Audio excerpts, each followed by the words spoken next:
बिस्मिल्लाहिर्रहमानिर्रहीम। लाखों करोड़ों दुरूदो सलाम मोहम्मद मुस्तफ़ा सल्लल्लाहु अलैहि वसल्लम और आले मोहम्मद पर। मैं हूँ उमर दराज गोंदल। लाहौर वाली रैली जो लाहौर के लिबर्टी चौक से शुरू हुई थी वो नासिर बाग जाके ख़त्म हो गई, जहाँ पे खान साहब ने खिताब भी किया। लेकिन आज सिर्फ लाहौर के अंदर नहीं था बल्कि पेशावर के अंदर, जहाँ पे दफ़ा 144 लगी हुई थी।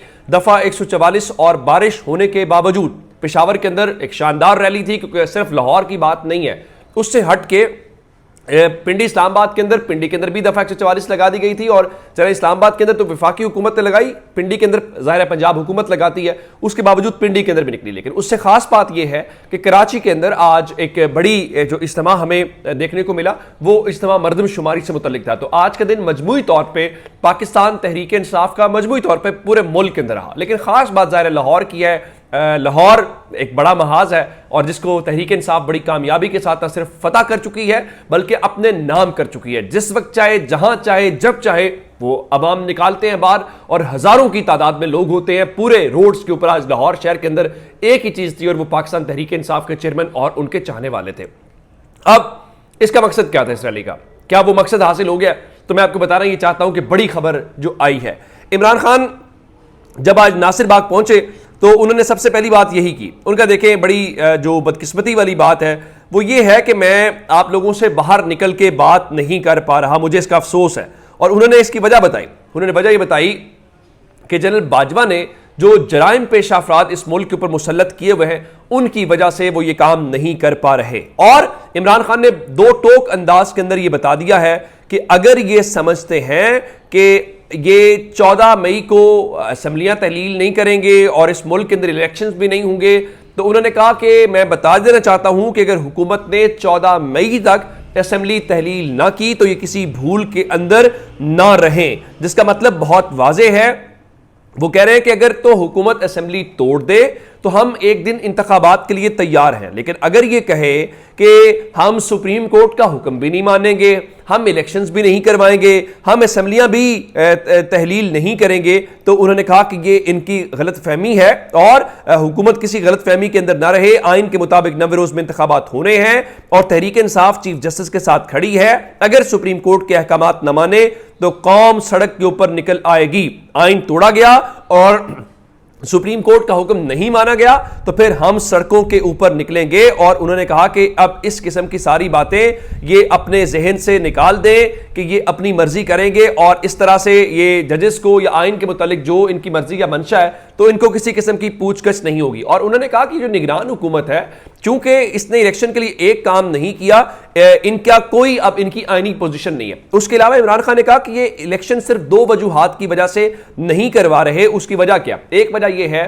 कि तहरीक इंसाफ को कमजोर करना चाहते हैं, दूसरे नंबर के ऊपर ये इमरान खान को रास्ते से हटाना चाहते हैं। लेकिन आज इमरान खान ने जिस तरह से डेडलाइन दी है, जिस तरह से वो कहते हुए नजर आ रहे हैं कि वो सड़कों के ऊपर निकलेंगे, मुझे नहीं लगता कि पाकिस्तान तहरीक इंसाफ डिफेंसिव है। वो उसी तरह से पहले से ज्यादा चीजों की तरफ है। अब जो नताइज है जरा अंदाजा लगाइए कि हमें आज हामिद मीर बता रहे थे कि इलेक्शन जब भी हुआ इक्तदार उन्हें नहीं मिलेगा जो 1 करोड़ 20 लाख में किसी पार्टी का टिकट बेच रहे हैं। एक तो ये खुद से ही अदालतें लगा लेते हैं और खुद ही। अब हुआ क्या, आज बल्कि कल ये गुफ्तगू की एहसन इकबाल ने, जो बड़े फिलोसफर और कहा जाता है हुकूमत के अरस्तू हैं, वो क्या कहते हैं? वो कहते हैं इमरान खान एहतजाज से बाज ना आए तो इलेक्शन 2024 तक जा सकते हैं। यानी मुल्क के अंदर इलेक्शन इस वजह से नहीं हो रहा जी इमरान खान एहतजाज करते हैं। इमरान खान को डंडे सोटे के साथ एहतजाज कर रहे थे, आज हम भी वहां पे थे, आपको दिखाते भी रहे।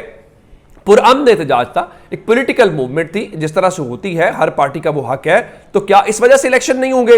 लेकिन फिर उन्होंने वजाहत जारी की, नहीं जी वो पहले इन्होंने कहा कि एक आइन के अंदर शिक मौजूद है जिसके अंदर हम 1 साल तक इलेक्शन डिले कर सकते हैं। फिर कहने जी हुकूमत की जो पहली तरजीह है वो बर वक्त इलेक्शन करवाना है। मेरे ख्याल से ये जिस तरह करना चाह रहे इस तरह होगा नहीं।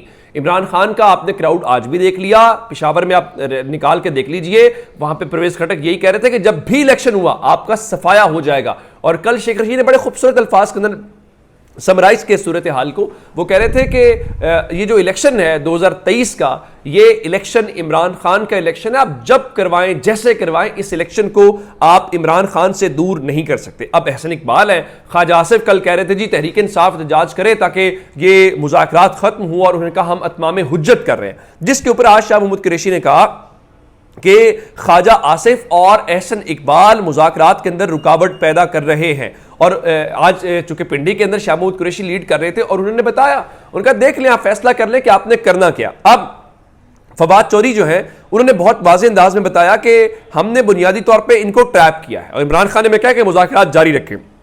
उसकी क्या वजह? उसकी वजह यह है कि कहते थे कि पाकिस्तान तहरीक इंसाफ किसी से बात नहीं करती, पाकिस्तान तहरीक इंसाफ मुज़ाकरात नहीं करती, तो हमने इनकी ये बात गलत साबित कर दी है और अब ये किसी भी हवाले से ये बात नहीं कर सकते। दूसरा जानिब उन्होंने फवाद चौधरी ने आज वो नुक्ता नज़र दुनिया न्यूज़ के प्रोग्राम में गुफ्तगू कर रहे थे, जहां पर उन्होंने कहा कि 55 या 65 से 70% तक मुज़ाकरात कामयाब हो चुके हैं। आप जानते हैं जब परवेज इलाही वाला ऑपरेशन हुआ तो इसहाक डार ने शाह महमूद कुरैशी को फोन किया, लेकिन जो मरियम नवाज ग्रुप है जिसमें नवाज शरीफ ज़ाहिर है उसको लीड कर रहे हैं, वो नहीं चाहता मुज़ाकरात हूं। वो चाहते हैं कि शहबाज शरीफ हर सूरत नाअहल हूं ताकि मरियम नवाज का जो रास्ता है वो खुले, लेकिन पाकिस्तान तहरीक इंसाफ इनको मौका नहीं दे रही। मरियम नवाज ने आज भी, इमरान खान तो चले आज मजदूरों के साथ या आइन के हवाले से लाहौर की सड़कों के ऊपर थे, आप ये कह लेंगे रैली कम थी, आप ये कह लेंगे लोग कम थे, वो आपकी राय हो सकती है, जो हमने देखा वैसा नहीं था।